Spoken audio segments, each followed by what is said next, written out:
bonjour.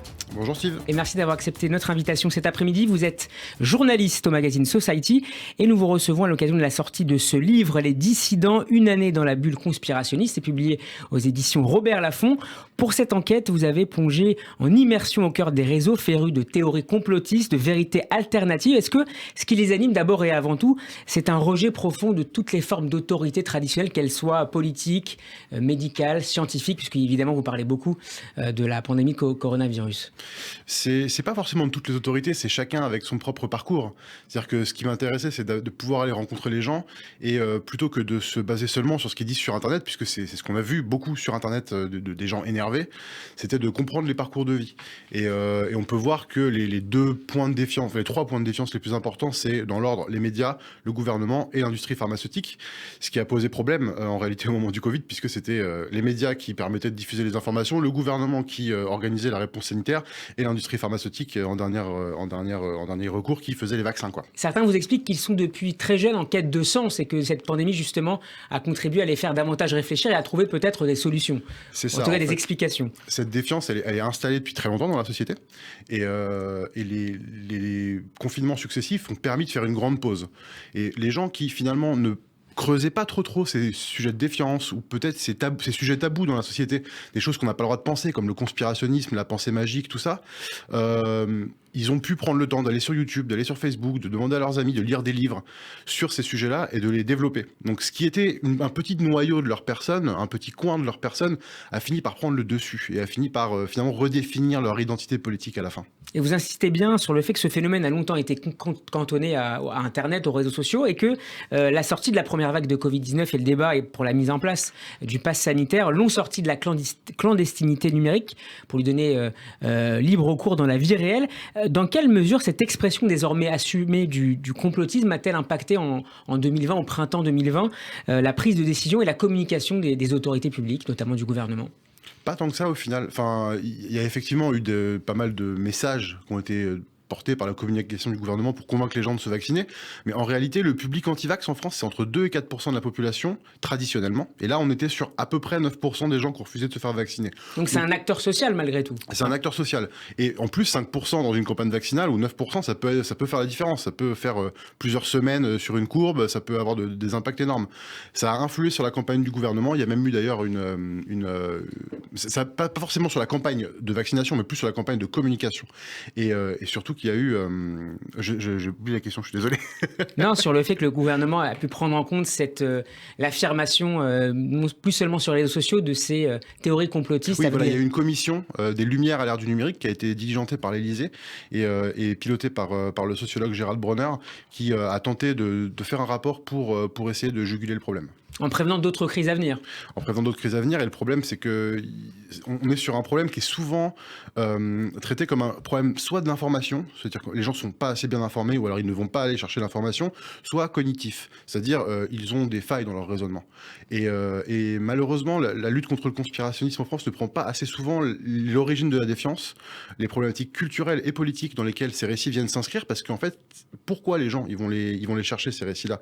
Parce qu'il y a une demande, parce que comme vous le disiez, il y a une recherche de sens dans la société et qu'on ne trouve pas toujours.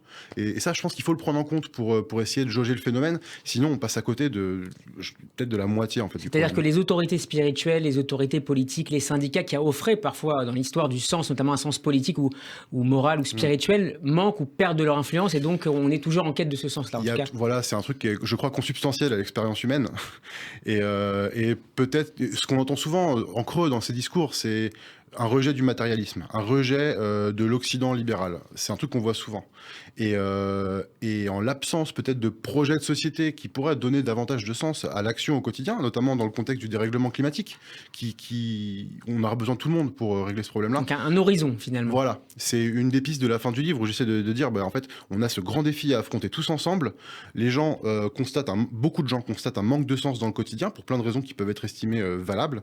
Du coup, peut-être qu'il y a une demande et une offre. En fait, c'est le symptôme d'un réel malaise que doivent traiter notamment les autorités publiques. Les autorités politiques, mais on peut aussi parler de la culture, on peut aussi parler des autorités spirituelles, même de l'action des entreprises, des associations. Je pense qu'il y a une vraie réflexion à mener. Antoine Manzuy, vous écrivez: le dénominateur commun de toutes ces réalités parallèles, la pandémie serait un mensonge qui camouflerait d'autres mensonges, un inception des mensonges. Pourquoi le coronavirus est parvenu, mieux que d'autres événements, à cristalliser toutes ces théories complotistes, fantasmagoriques?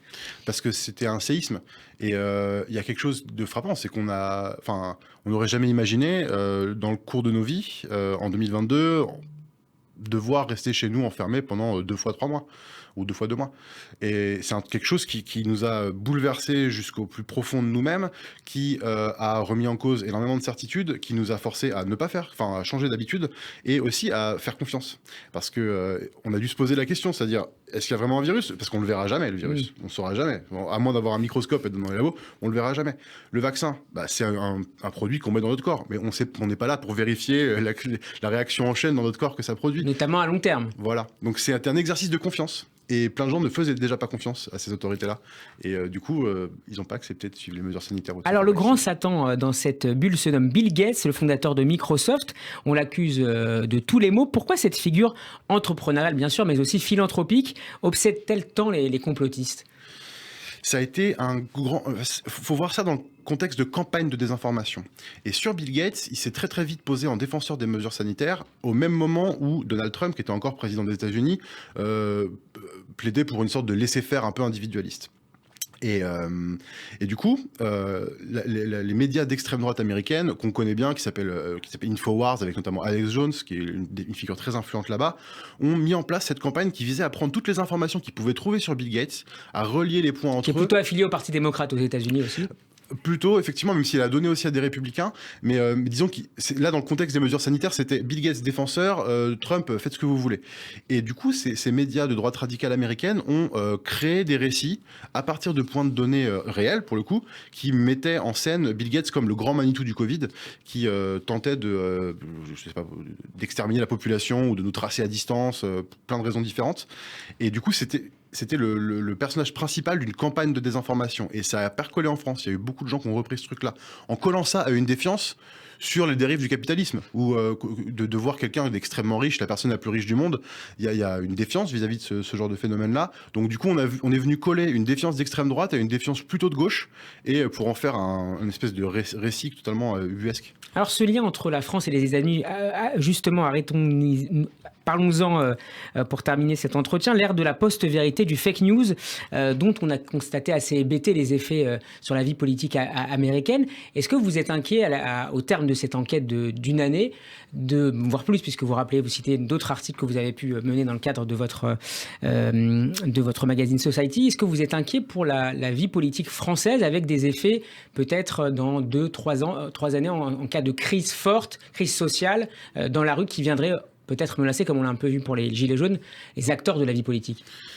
C'est possible, mais je crois pas. Énormément, je vois même dans ma tête, les raisons qui feraient que je pourrais me tromper, mais s'il faut donner une réponse là, je ne pense pas, parce qu'on n'est pas dans un état de délitement social similaire aux États-Unis. Il n'y a pas une défiance politique similaire aux États-Unis. On n'est pas dans un système aussi binaire que là-bas, même s'il se pourrait qu'on y arrive. Et donc non, je ne crois pas. Il ne faut pas s'affoler non plus. Il faut surveiller, il faut être très très vigilant pour voir ce qui se passe autour de nous. Mais le risque, à mon sens, il est plus sur le corps social. C'est-à-dire qu'il y a beaucoup de familles qui ont été déchirées, de groupes d'amis qui ne se parlent plus, parce que dans le groupe, il y a 1, 2, 3 personnes qui ne veulent parler que de ça, que des complots qu'ils ont découverts sur Internet. Et la discussion est devenue impossible pour beaucoup. Un dernier mot, Antoine Manzuy, il nous reste à peine 20 secondes, okay, sur la dernière une du magazine Society consacrée au chef israélien Otel Guiz, sur laquelle vous avez enquêté sur son influence. Un mot peut-être il fait une cuisine extraordinaire, très facile à faire. Bon, en fait, c'est une cuisine... Notamment autour des aubergines. C'est plus de temps pour faire les courses que pour faire la cuisine. Mais, parce qu'il y a beaucoup d'ingrédients à aller chercher. Mais, et du coup, moi, ça m'a fait du bien de travailler là-dessus après 1 an dans les théories du complot. De travailler sur un chef cuisinier qui essaie de vendre du bonheur, en fait. À travers la nourriture. La convivialité des repas. Merci beaucoup, Anthony Manzuy, d'avoir été avec nous. Je rappelle le titre de cette passionnante enquête, Les dissidents, une année dans la bulle conspirationniste. On n'a pas beaucoup parlé, mais il y a aussi beaucoup d'antisémites dans cette mouvance, notamment autour de Julien Mahé, aka Julien Wolf. C'est publié aux éditions Robert Laffont. Merci à vous, bon après-midi. Merci Steve.